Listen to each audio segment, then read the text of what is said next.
다가가는 타입이었고 아이들도 저를 많이 좋아했었습니다. 친구들도 꽤 있었고 했었는데 물론 성인이 되면서부터 많이 끊어지기는 했었죠.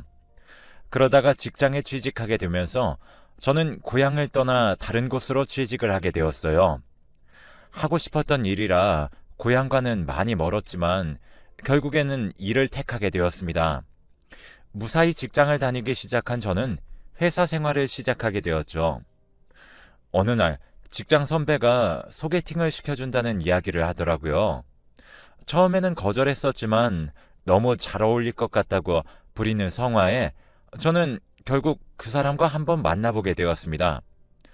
직장 선배가 저를 좋게 봤던 것인지 정말 그 사람 괜찮더라고요.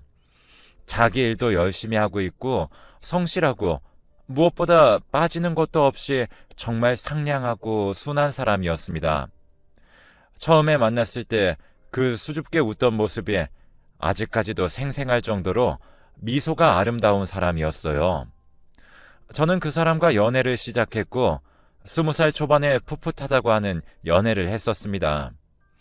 데이트도 많이 하고 놀러 다니기도 했었고 부모님께 소개를 시켜드린 건 아니었지만 고향 쪽에 놀러 가서 서로 추억도 남기고 많은 대화도 했었습니다. 그렇게 거의 10개월을 만났을까요? 저는 지금 흔하게 이야기를 하는 잠수 이별을 당하게 되었습니다. 정말 하루아침에 갑자기 연락이 없더라고요. 저도 첫사랑이라서 그런지 정말 아주 슬펐어요. 그게 바로 저의 징크스의 시작이었답니다. 딱 첫 연애가 그래서 그런지 상처를 많이 받았습니다.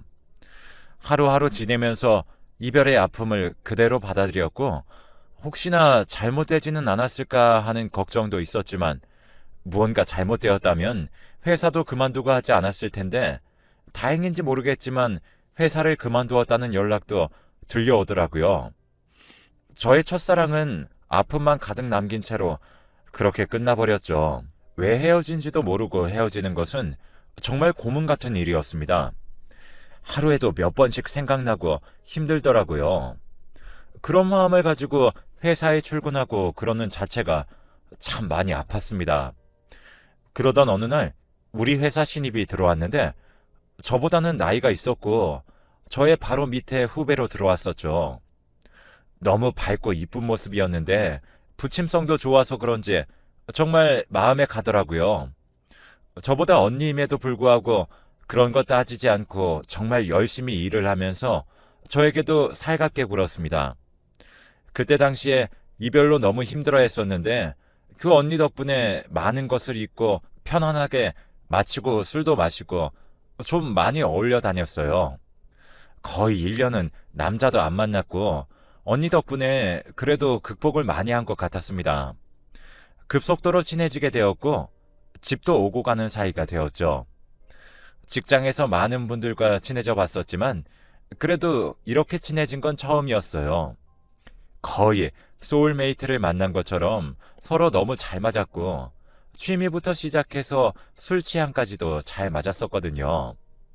그때 당시에는 너무 잘 맞아서 남자친구를 잃은 대신 그 언니가 저에게 나타났나 싶을 정도로 정말 죽이 잘 맞았어요. 하루하루 연락을 하면서 지냈고 늘 회사에서 보기도 하지만 마치고 노는 시간도 꽤나 즐거웠거든요. 그리고 저는 두 번째 남자친구를 만나게 되었습니다. 우연히 길에서 길을 물어보다가 그분께서 저의 연락처를 물어보셔서 그렇게 연락을 하게 되었어요. 저도 첫 남자의 기억이 지워지는 시점이었고 새롭게 만나보고 싶은 마음에 그렇게 서로 연락을 주고받았던 것 같아요. 그분도 굉장히 좋은 사람이었어요. 서로 이야기를 하면서 공통점도 많이 생겼고 언니에게 보여주고 같이 소개를 하며 지낼 만큼 너무 잘 맞았죠. 그렇게 거의 8개월 정도를 만났을까요? 두 번째의 남자친구도 딱 헤어지자는 말 한마디 남겨놓고 저를 떠나버렸어요. 전날 데이트도 했었는데 하루 만에 그렇게 떠날 수 있었던지 깜짝 놀랐죠. 첫 연인과 또 오버랩이 되면서 내가 뭘 잘못했나 싶은 생각이 간절했습니다. 그렇게 갑작스럽게 헤어지니까 다들 이렇게 헤어지나 싶기도 하고, 다른 회사 동료들의 말을 들었을 때는 어느 정도 싸우거나 권태기가 왔거나 여러 가지 사연들이 있다고 하는데, 저는 무척이나 뜬금없이 헤어지더라고요. 두 번째로 그렇게 헤어짐을 당했을 때는 제가 문제가 있는 건 아닐까 하는 생각을 정말 많이 했었어요. 사람들이 그렇게 뜬금없이 떠나는 데는 뭔가 이유가 있구나. 아니면 내가 여자로서 매력이 부족할까? 하는 생각도 많이 했고, 정말 여러 가지로 고민을 많이 했었네요. 이러다가 결혼을 하기 전날에도 갑자기 이렇게 헤어지는 건 아닐까 하는 생각까지 들었습니다. 그렇게 저는 징크스인가 싶기도 했고, 1년을 만나지 못하는 건가 싶었습니다. 그리고 저는 6개월이 지나지 않아서 연애를 시작했어요. 바로 회사의 동료였는데 저희 부서로 이동을 해서 오신 분이었습니다. 저보다 나이도 조금 있으시고 어느 날부터 호감을 표시하더니 저에게 정말 잘해줘서 저도 눈치를 안 챌 수가 없더라고요. 다른 사람들도 어느 정도 눈치챌 만큼 그렇게 저에게 호감을 표시해줬죠. 처음에는 약간 부담스러웠는데 날이 갈수록 그 사람이 아침마다 자리에 놓아주는 커피, 간식 등 여러 가지가 참 괜찮다는 생각이 들더라고요. 그리고 무엇보다 전에 만났던 사람들과는 달랐던 게 같은 회사를 다니고 있기에 그렇게 갑작스럽게 헤어질 일은 없지 않을까 싶었습니다. 저도 참 만남을 시작하면서 그런 생각을 한다는 게 웃겼는데 그런 생각부터 먼저 하게 되더라고요. 몇 달을 그렇게 주구장창 커피와 간식 선물만 하다가 어느 날 저를 조용히 불러내서 이야기를 합니다. 저랑 만나고 싶다고 말이죠. 회사 사람들에게 쉬쉬한다고 했지만 다른 사람들도 다 아는 눈치였습니다. 그리고 언니가 무엇보다 축하를 해주더라고요. 가끔 데이트도 즐기고 많이는 아니었지만 셋이서 보는 날들도 꽤 있었어요. 매일 직장에서 보니까 새로웠고 사내 연애라는 게 좋기는 하더라고요. 6개월이 지나면서 그 사람은 저에게 청혼을 하였습니다. 번듯한 직장도 있고 이제 우리 같이 살면서 가정을 꾸려보는 게 어떻겠냐고 말이죠. 저는 승낙했습니다. 만나는 기간은 짧았지만 정말 그 사이에 많은 것들을 심어줬고 무엇보다 책임감 또한 있어 보여서 저를 섣불리 떠나지 않을 것 같았거든요. 하지만 저의 예상은 틀렸습니다. 프로포즈를 하고 난 후부터 무언가 달라지기 시작을 하더라고요. 예전 같지 않은 표정, 그리고 회사에서도 무언가 달라지는 느낌. 행동 자체가 많이 바뀌었다는 것을 알 수 있었어요. 처음에는 무언가 일이 있겠지 했는데 그게 길어지고 무엇보다 저를 피한다는 느낌이 상당히 많이 들었습니다. 회사에서는 개인적인 일로 그렇게 불러낼 수가 없었기에 마치고 이야기를 시도해 보려고 했지만 되지 않더라고요. 연락이 안 되던지 말을 하지 않는다던지 그렇게 답답한 하루가 흘러갔었어요. 차라리 헤어지는 게 낫겠다 싶을 정도로 너무 답답한 날들이더라고요. 갑자기 결혼까지 약속해놓고 왜 이러나 싶기도 하고 이해가 가지 않았습니다. 그런 거의 2달을 지냈는데 어느 날 먼저 연락이 왔더라고요. 그제야 무슨 일이 있었다 이렇게 이야기를 할 줄 알았는데 우물쭈물거리면서 말도 못하다가 갑자기 저에게 헤어지자고 합니다. 끝까지 함께 해주지 못해서 미안하다며 그렇게 저랑 헤어진다고 합니다. 그리고 일방적으로 전화를 끊더니 다시 연락도 받지 않더라고요. 안정될 줄 알았던 삶이 다시 한 번 더 기울어지는 느낌이 들었습니다. 나에게 사랑이란 없는 건가 싶었고 정말 당황스럽기도 하고 눈물도 나고 그랬었어요. 3번째의 상처를 당했던 저는 회사고 뭐고 정말 다 싫었습니다. 참 예의는 아니었지만 저는 출근을 하지 않았어요. 도저히 얼굴을 볼 용기가 나지 않았고 그리고 다음날 언니에게 물어보니 저도 나오지 않고 그 사람도 나오지 않았다고 말하더라고요. 그래서 그날 오후 저녁에 조심스럽게 회사에 가서 저는 사직서를 내고 왔어요. 아무도 만나기 싫더라고요. 자꾸 그렇게 되니까 제가 문제인가 싶기도 하고, 그렇게 저는 회사를 그만두고 연락을 모두 끊었습니다. 너무 답답해서 저는 점집에 가게 되었죠. 점집에 갔더니 있어서는 안 될 게 있다며 당장 도망가라고 하더라고요. 물론 심적으로 무리가 없었다면 그 말도 듣지 않았을 텐데, 저는 새롭게 시작하고 싶은 마음도 있었고 그냥 그곳이 너무 싫었습니다. 그렇게 저는 바로 집을 내어놓고 그곳을 떠나기로 마음을 먹었죠. 고향으로 돌아갈까 싶었지만 아무것도 없는 곳으로 가고 싶었어요. 회사 쪽에서도 소문이 날 테고 남자 때문에 그만둔 사람이라 낙인 찍혀 이미 그곳에서는 손 쓸 수도 없었거든요. 저는 아무 연고가 없는 곳에서 다시 한 번 더 시작을 해보기로 했었습니다. 그런데 참 이상했습니다. 그렇게 이사를 하고 난 후 저는 직장을 구했고 그 후로 만난 남자와는 1년이 넘게 연애를 하게 되었어요. 그동안 만났던 사람들처럼 갑자기 하루아침에 헤어지자는 소리도 하지 않았고, 물론 만나다가 싸워서 한번 헤어질 뻔했던 적도 있었습니다. 하지만 그 사람이 저를 잡아주었고 그 사람은 무언가 달랐어요. 여태까지 그냥 이별 통보만 남긴 채 헤어진 사람과는 아주 달랐었습니다. 1년을 넘게 연애하고 결혼했어요. 그때 점집이 참 용하다고 했었는데 그렇게 그곳을 떠나니 연애도 똑바로 되는 것 같고 결혼도 하는 것 같더라고요. 그 사람과 정말 행복하게 살았습니다. 아파트 단지에서도 누구보다 남편 잘 만났다고 하면서 그렇게 살았어요.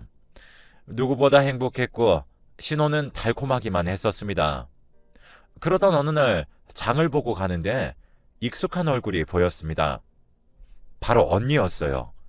저는 단번에 언니를 알아봤고 그녀도 저를 알아보는 것 같더라고요. 저는 그렇게 언니를 끌어안았습니다. 도대체 어떻게 된 거냐고 물어보는데 그저 눈물만 나오더라고요. 연락을 모두 다 끊어버렸는데 언니와 저는 정말 인연이었던 모양입니다. 그날 그렇게 언니와 만나서 울었어요. 언니는 다행히도 같은 아파트 단지에 이사를 왔었고 회사도 그렇게 멀지 않은 곳에 있더라고요. 남편에게는 늦게 들어간다고 이야기를 한 뒤 그렇게 둘이 이야기를 풀었습니다. 저의 이야기를 하고 나서 언니에게 물어보니 언니도 그 후에 출근을 하게 되었는데 그 사람이 억지를 부리면서 언니를 괴롭히기 시작했답니다. 헤어진 것은 알았지만 직급이 높았던 그는 그것을 이용해서 저랑 친한 사람까지도 괴롭혔던 것이죠. 버티려고 해봤지만 남자분께서 그렇게 나오니 무섭기도 하고 언니는 더 이상 있을 곳이 없었다고 해요. 점심도 혼자 먹고 무엇보다 언니의 직속 선배가 저였으니 무엇을 보고 배웠겠냐고 하면서 회사 내에서 괴롭힘이 있었던 모양입니다. 그 말을 듣고 더 슬펐어요. 그런 언니는 저를 하나도 탓하지 않고 그렇게 저를 보듬어 주었습니다. 저는 미안하다는 말만 반복했죠. 우리가 인연인가 보다 하면서 저희는 그날 밤이 늦도록 오랜만에 술 한잔을 했죠. 언니를 만나고 나서는 저의 생활이 조금씩 바뀌었습니다. 연고도 없던 곳에서 남편 말고는 의지할 곳이 없었는데 새롭게 친구를 사귄 듯 저에게도 조금씩 활력소가 생긴 것이죠. 새롭게 시작한 곳에서 소울메이트 같았던 언니를 만난다는 건 너무나도 행복하고 즐거운 일이었습니다. 그러던 어느 날, 이날은 저도 참 기억이 나는데 남편이 술을 마시고 들어왔더라고요. 직장에서 회식이 있었다고 하는데 며칠 전부터 기분이 별로 좋아 보이지 않았습니다.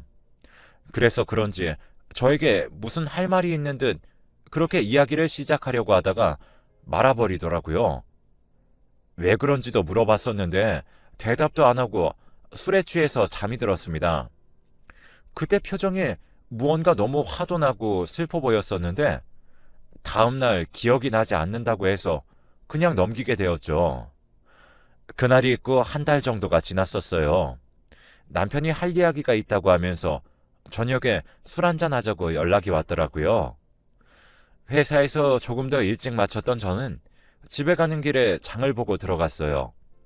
남편이 좋아하는 수육을 해주려고 고기 잔뜩 사들고 그렇게 들어갔습니다. 고기를 삶고 있을 때쯤 남편이 들어오는 소리가 나더라고요. 저를 뒤에서 이야기를 하는데 무슨 일인데 이렇게 고기까지 준비를 하게 하냐고 장난도 쳤었습니다. 그냥 그렇게 술 한잔하면서 이야기를 하려고 하나보다 하는 찰나에 초인종 소리가 들리더라고요. 남편이 나가보겠다고 하면서 나갔고 저는 올 사람이 없는데 하면서 고기를 계속 보고 있었어요. 문이 열리는 소리가 났고 사람 인기척도 났는데 그 소리가 가까워지는 게 느껴지지 않더라고요. 현관에서 들어오지 않는 듯한 소리였죠. 잠시 고개를 두고 저는 나갔습니다. 그때의 장면은 저는 잊을 수가 없네요. 현관문 앞에서 언니를 막아서고 있는 신랑. 그 장면이 참 아이러니했습니다. 무언가 실랑이를 하는 듯 했고 남편이 막아서서 들어오지도 못하고 언니는 그렇게 신랑을 째려보고 있더라고요.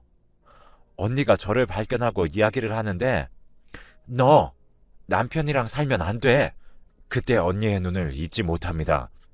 남편이 자신에게 좋다고 추근덕댄다며 저에게 알려주러 왔다고 남편에게 잡힌 채로 그렇게 이야기를 하는데 순간 상황 판단이 되지 않더라고요. 이게 무슨 말일까 하는데 남편이 오해라고 하면서 막아서고 있었습니다. 사람이 너무 당황하니까 머릿속에서는 언니의 말과 남편의 말이 뱅뱅 돌며 들리면서 다음 말들이 안 들리는 상황이 생기더라고요. 그렇게 주저앉았는데 한참 있다가 남편의 목소리 하나가 들려왔습니다. 당신 첫 남자 갑자기 말도 없이 사라졌지? 당신 두 번째 남자 그 사람도 말도 없이 사라졌고 더러운 입 다물어! 생전 처음 듣는 언니의 험한 소리. 남편이 이야기를 하는데 언니는 무언가 막으려는 듯 그렇게 남편에게 험한 말까지 했었습니다. 그리고 세 번째, 파혼했지? 그게 네 탓인 것 같아? 자기 나한테 이야기했지. 점집에서 도망치라고 했다고. 그곳이 아니라 이 사람이야. 언니는 남편을 거칠게 밀어냈고 주저앉아 있는 저를 향해서 소리쳤습니다. 야, 너 찾는다고 대한민국 곳곳을 돌아다녔어. 남편을 뿌리치고 다가오던 언니의 모습은 정말 소름 끼치는 그 자체였습니다. 눈이 제가 보던 눈이 아니었어요. 그렇게 다가오면서 저를 찾으러 다녔다며 소리치면서 다가오는데 너무 무섭더라고요. 무서워서 꼼짝도 못하는데 남편이 그걸 막아섰습니다. 그리고 저는 남편에게 충격적인 이야기를 들었죠. 어느 날부터 저 사람이 자신에게 말을 걸어오기 시작했고 무언가 작업을 거는 듯한 뉘앙스로 계속 마주쳤다고 합니다. 유부남이라고 말을 했지만 자신도 알고 있다며 그렇게 다가왔다고 합니다. 집에 초대를 한 적도 있었고 연락처를 알아내 어느 날부터는 연락을 수도 없이 하기도 했다고 해요. 그런데 어느 날 제가 그 언니를 자신의 소울메이트라고 소개하면서 같이 겸상을 해야 하는 날이 있었다고 합니다. 잘못 말하게 되면 오해가 될까 싶어서 그날은 넘어갔었고 그날 이후로도 계속되는 치근덕에 남편은 어찌할지 몰랐다고 해요. 집에서 불러낼 수도 없고 밖에서 만나면 사람들에게 이야기거리가 될 수 있어서 어쩔 수 없이 그날 언니의 집 앞으로 찾아가 이야기를 했다고 합니다. 서로 아내의 언니를 잃게 하고 싶지 않다며 좋게 타이르자 그때부터 협박을 시작한 거죠. 저를 죽이겠다고 말입니다. 자신은 보이는 것도 없고 가족도 없고 여태까지 저에게 있는 남자 모두 자신이 쳐냈다며 그렇게 이야기를 했답니다. 남편은 소름 끼쳐서 어떻게 하지도 못하고 정말 제가 잘못될까봐 너무 두려웠다고 합니다. 저번에 말하려고 했던 것도 이걸 이야기를 해보려고 했었는데 그 언니가 온 이후로 제가 너무 웃고 표정 자체가 달라져서 자기도 많이 고민했다고 해요. 하지만 이건 아니다 싶고 곁에 둬봤자 안 될 것 같아서 그 언니 집에 찾아가서 다 이야기할 거고 더는 찾아오면 신고할 거라고 으름장을 놓고 온 날이라고 했습니다. 남편은 저에게 이야기를 하려고 했었고, 언니는 전의 남자들과는 다르고 자기 마음대로 풀리지 않아서 그날 폭발한 상태로 화나서 집에 온 것이었고요. 저희 남편은 바로 경찰에 신고했고, 그 여자의 가방에서 저를 스토킹한 단서들이 발견됐다고 합니다. 그리고 그 이유는 그 언니가 저랑 같은 동네에 살았다고 해요. 자기 동생이 저를 좋아했었는데 말도 못하고 그렇게 2년 정도 저를 좋아했던 모양입니다. 저는 전혀 알지 못했죠. 이름도 들어봤는데 기억도 안 나는 사람이었어요. 왕따를 당했던 자기 동생을 제가 이야기도 들어주고 같이 교회도 가주고 했다고 해요. 하지만 결국 이루어지지 못했는데 어느 날 자기 가족들이 자신 빼고 차를 타고 어디를 가다가 교통사고를 당해 모두 다 세상을 떠난 것입니다. 그렇게 가족을 잃고 살아가는 어느 날 저를 보게 되었던 것이죠. 첫 남자친구와 있던 저를 말입니다. 자기 동생은 그렇게 죽었는데 저는 다른 남자와 히덕거리고 있는 모습이 정말 꼴보기 싫었다고 합니다. 그렇게 그 사람의 인생 목표는 저를 망가뜨리는 것이 되었고, 그렇게 저를 죽자 살자 찾아다녔던 거죠. 참 안타깝기도 했지만 소름 끼쳤습니다. 원망할 대상을 찾아 헤맸지만 정작 그 분노는 엉뚱한 방향을 향해 있었습니다. 그분은 지금 정신병원에 들어가 있습니다. 어떻게 되었는지 모르겠지만 접근 금지 신청과 함께 저는 그 사람에게서 자유로워졌어요. 너무 믿고 있었던 사람이었는데 그렇게 되니 많이 무섭더라고요. 그나마 남편이 옆에서 지켜주고 했기에 다른 사람들처럼 무섭다고 떠나지 않았기에 그렇게 저의 곁을 지킬 수 있었던 게 아닐까 싶습니다. 여태까지는 어디에다 이야기하기도 그래서 말하지 못했는데 몇 년이 지난 지금에서야 이야기해봅니다. 그동안 마음에 품고 있어서 그런지 이렇게 이야기를 하니 속이 편하네요. 긴 글 읽어주셔서 감사하고 가시는 길 모든 길에 축복이 가득하길 바라겠습니다.